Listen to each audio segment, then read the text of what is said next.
Hepatitis D. Hepatitis D भी जो है ये अन्य हेपेटाइटिस की तरह लीवर को ही इन्फेक्ट करता है, यानी लीवर इन्फ्लेमेशन जो है ये भी इसी का मेजर सिम्टम्स है। इसको सबसे पहले आइडेंटिफाई किया गया था 1977 में, और इसको पहले लेब्रिया ब्लैक फीवर या एसएम फीवर के नाम से भी जानते थे, या इसको लेब्रिया हेपेटाइटिस भी कहते हैं।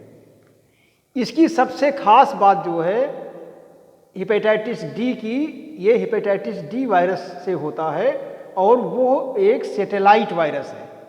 सैटेलाइट वायरस मीन्स कि यह वायरस अपने आप से कुछ नहीं कर सकता, यानी ना तो उसमें रिप्लिकेशन हो सकता है अपने आप से, ना ट्रांसक्रिप्शन हो सकता है, ना प्रोटीन की सिंथेसिस हो सकती है। मीन्स कि यह वायरस एक तरह से इनएक्टिव वायरस है। लेकिन जब ये हेपेटाइटिस बी वायरस के संपर्क में आता है तब एक्टिव हो जाता है, और ये केवल हेपेटाइटिस बी के साथ ही सरवाइव कर सकता है, या उसी के साथ जो है ये इन्फेक्शन काज कर सकता है। अकेले ये इन्फेक्शन करने के लिए एबल नहीं होता है। तो जो लोग हेपेटाइटिस बी से पीड़ित होते हैं या क्रोनिक हेपेटाइटिस बी इन्फेक्शन उनमें होता है, हेपेटाइटिस डी वायरस केवल उन्हीं को इन्फेक्ट कर सकता है, और हेपेटाइटिस डी वायरस का इन्फेक्शन जो है वो ज़्यादा खतरनाक हो जाता है जब ये हेपेटाइटिस बी के साथ इन्फेक्ट करता है, और ये एक्टिव हो जाता है, और कुछ प्रोटीन्स जो है ये हेपेटाइटिस बी के द्वारा भी सिंथेसाइज करता है, यानी इसका रिप्लिकेशन जो है बिना हेपेटाइटिस बी की प्रेजेंस के नहीं हो सकता। तो इस तरह के इन्फेक्शन को हम को इन्फेक्शन कहते हैं, यानी जब दो वायरस साथ में इन्फेक्ट करें। को इन्फेक्शन या सुपर इन्फेक्शन के नाम से भी इसको कहते हैं। तो हेपेटाइटिस डी वायरस जो है ये इनर्ट वायरस है या सैटेलाइट वायरस है, और एक्टिव होता है जब ये हेपेटाइटिस बी वायरस के संपर्क में आता है। तो सिम्टम्स जो है हेपेटाइटिस डी का वो सिमिलर सिम्टम्स है जैसा कि हमने तमाम तरह की हेपेटाइटिस जो है ए, बी या सी में देखा, जिसमें लीवर इन्फ्लेमेशन 3 से 7 हफ्तों में जो है इन्फेक्शन के 3 से 7 हफ्तों के बाद इसका सिम्टम्स जो है वो दिखाई पड़ने लगता है। वोमिटिंग यानी उल्टी, एब्डोमिनल पेन यानी पेट में दर्द, डिजीनेस, डार्क यूरिन, ये सब इसके जो है प्राइमरी सिम्टम्स हैं जैसा कि हमने उसमें देखा। तो इसकी डायग्नोसिस यानी इसका प्रेजेंस हम तभी कर सकते हैं जब हम इसके लिए स्पेसिफिक टेस्ट करें, क्योंकि अधिकतर सिम्टम्स जो है इसका बिल्कुल उसी तरीके से है जैसा अन्य हेपेटाइटिस में होता है।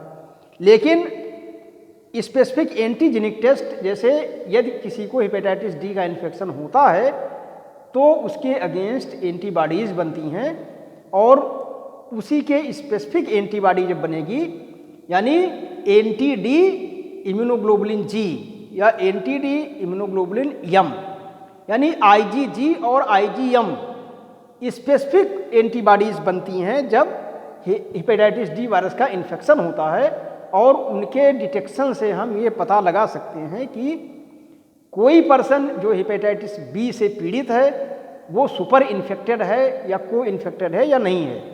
यदि ये डिटेक्ट होता है एंटी डी एंटीबॉडीज, तो ये कंफर्म हो जाता है कि उसको हेपेटाइटिस डी वायरस का भी इन्फेक्शन उसको हुआ है। इसका ट्रीटमेंट हम करते हैं, स्पेसिफिक ट्रीटमेंट आता है पिगाइलेटेड इंटरफेरेंस। एंटीफेरेंस और इंटरफेरेंस जो होते हैं वो एंटीवायरल एजेंट्स हैं जो कि हमारे सेल्स में ही, इम्यून सेल्स में ही बनते हैं। तो इंटरफेरेंस जो है वो एंटीवायरल एजेंट्स हैं, और पिगाइलेटेड इंटरफेरेंस जो है ये स्पेसिफिकली यूज किया जाता है for the elimination of the hepatitis D virus.